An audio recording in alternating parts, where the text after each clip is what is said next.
अरे वाचवा वाचवा मला. आईला तर पप्प्याचा मामा आहे, वाहून चाललं काय पुरात. आलो आलो मामा. हो मामा, नाही पावता येतं काय पुराच्या पाण्यात उडी मारताय हो. अरे नाटक करत होतो मी, वाहून जायचं म्हणलं, कोण वाचवायला येतंय का बघाव. काळू मामा, तुम्ही पुराच्या पाण्यात वाहून जातानाची तुमची क्लिप खूप व्हायरल झाली, त्याबद्दल काय सांगाल?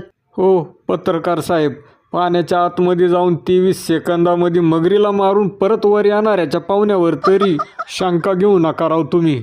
आता कसं झालंय, पावसा पाण्यामुळे नदीला वाड्यांना पूर आलेले असतात आणि अशा ह्याच्यात काही खरजुली कुत्री, काही खैरी भांडी, नकट्या नाकाची, चपट्या तोंडाची, शहाणपणा करीत्यात, पाण्यात उड्या मारित्यात, स्टंटबाजी करीत्यात, सेल्फी काढित्यात. त्याच्यामुळं जीव जायची वेळ येते. काही जण लांबनं व्हिडिओ काढित्यात पण मदत करायला कोण येत नाही. म्हणून पुराच्या पाण्यात मी मुद्दाम वाहून जायचं नाटक केलं होतं की बघू कोण वाचवायला येतंय का मला, जेणेकरून समाजा